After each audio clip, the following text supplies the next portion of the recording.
وسلم کو اللہ جو ہے پشت کا بیٹا نہیں دیا، یعنی آپ کی پشت سے، آپ کی نسل سے بیٹا نہیں دیا، علم قرآن سے اولاد دیا آپ کو۔ علم قرآن سے ساری امت آپ کی اولاد ہے۔ جسم سے ہوتا تو ایک ہی بیٹا پیدا ہوتا تھا اور ایک ہی بیٹا وارث بنتا تھا آپ کا، نہیں، لیکن اللہ تعالیٰ یہ جسمانی سلسلے کو ختم کر کے کیا کرا، روحانی سلسلہ آپ سے جاری کر دیا۔ روحانی سلسلہ کیا ہے؟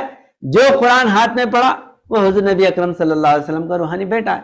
اس لیے لوگ جو تانا دے رہے تھے اللہ کے رسول کو کہ جو ہے تو ابتر ہو گئے، ابتر کے معنی کیا؟ بے نسل۔ یہ بولتے تھے وہاں پر عرب میں حضور صلی اللہ علیہ وسلم کے ظاہرہ اولاد بیٹے نہیں ہیں، اس لیے آپ ابتر ہو گئے۔ تو اس کا جواب کیا دیا اللہ تعالیٰ؟ انا اعطیناک الکوثر فصلی لربک وانحر انا شانئک هو الابتر۔ کیا فرما رہا اللہ تعالیٰ؟ یقیناً ہم نے آپ پر کوثر نازل کیا ہے۔ کوثر کیا ہے؟ کوثر در حقیقت علم قرآن ہے۔ مولانا عبید اللہ سندھی جو بہت بڑے عالم تھے، دیوبندی عالم تھے، انہوں نے مقام محمود کتاب لکھے تفسیر قرآن میں، اس میں یہ انا اعطیناک کی تفسیر میں یہ لکھے کہ کسرہ جو ہے نا، کوثر کیا ہے؟ کوثر لفظ کسرہ سے ہے۔ کوثر بولے تو مبالغے کا صیغہ ہے، کثرت سے دیا آپ کو جو بھی دیا، کسرہ سے کوثرہ ہے۔ تو اللہ تعالیٰ فرماتا قرآن کریم جو ہے نا، وَمَن يُؤْتِ الْحِكْمَةَ فَقَدْ أُوتِیَ خَيْرًا كَثِيرًا، ہم نے آپ کو حکمت دیا، وہ خیر کثیر ہے۔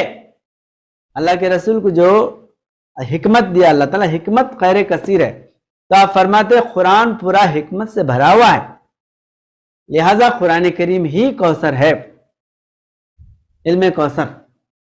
تو قرآن دیا، اور یہ قرآن جو ہے ہمیشہ کے لیے حیات ہے، آب حیات ہے۔ پانی اگر ہے تو پینے کے بعد ختم ہو جاتا، مگر قرآن کا عرفان کبھی ختم ہوتا کیا؟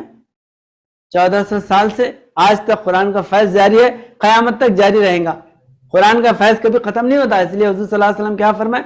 میں تم میں جو ہے ترکت فیکم امرین، میں دو امر جو ہے نا چیزیں تم میں چھوڑا ہوں، اس میں سب سے پہلا کیا ہے؟ کتاب اللہ، قرآن پاک ہے، اللہ کا کلام ہے، اس کو پکڑے رہیں گے تو تم زندہ رہیں گے۔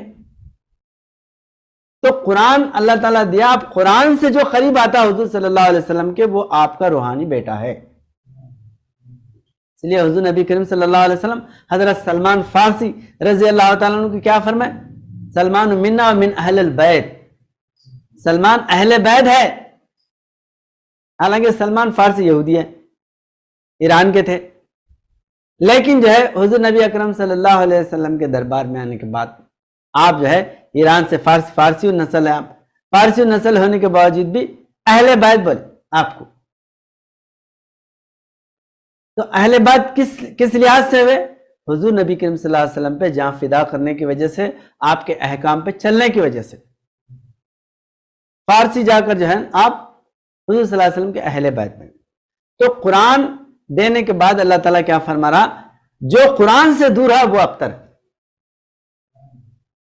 انا اعطیناک الکوثر فصلی لربک وانحر انا شانئک هو الابتر۔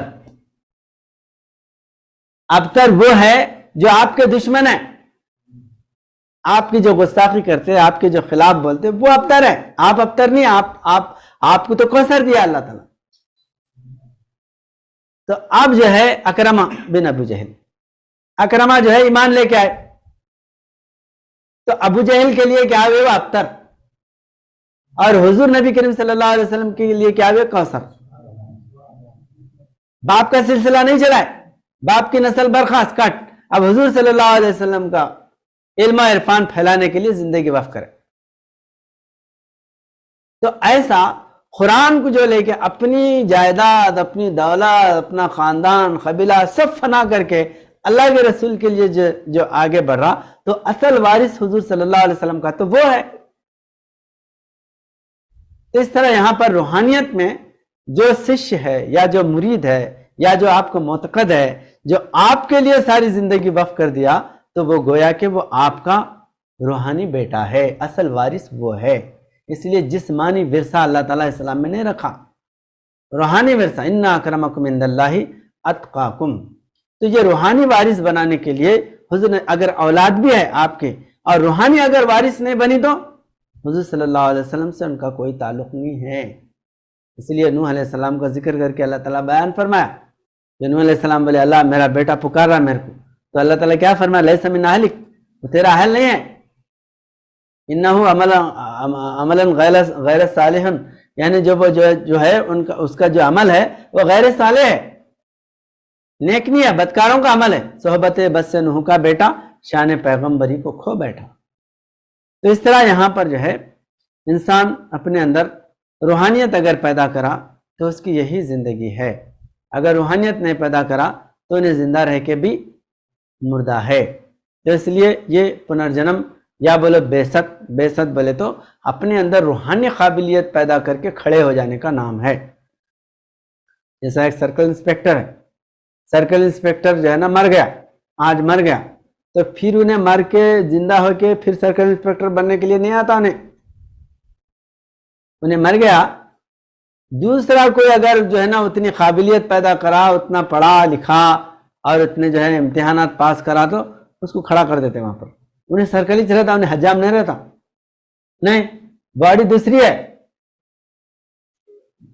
لیکن انہیں سرکل انسپیکٹر بنے. اس کے بعد آگا سرکل انسپیکٹر کبھی مرتا نہیں, سرکل ہمیشہ پولیس اسٹیشن میں رہتا. جج کبھی مرتا نہیں, جج ہمیشہ جو ہے نا کورٹ میں رہتا. تو کورٹ ہے تو جج ہے, پولیس اسٹیشن ہے تو جو ہے نا وہاں پر سرکل ہے. تو یہ جیسا نظام ہے روحانی نظام بھی ایسا ہی ہے. جو انسان جو ولی جو ہے جو کام کرنے والا ہے انہیں اگر ہٹا تو دوسرے کسی کو اللہ تعالیٰ وہاں پر لا کے کھڑا کر دیتا, اس کا وارث بنا دیتا. اس لیے یہ امت کیا ہے, وارث انبیاء ہے. حضور نبی کریم صلی اللہ علیہ وسلم کی امت وارث انبیاء ہے. تو آپ وارث بننے کی قابلیت پیدا کر لیے تو آپ جو ہے نا جانشین ہے انبیاء علیہ السلام کے, نبیوں کے. تو یہ صلاحیت پیدا کر لینے کا نام ہی بعثت ہے.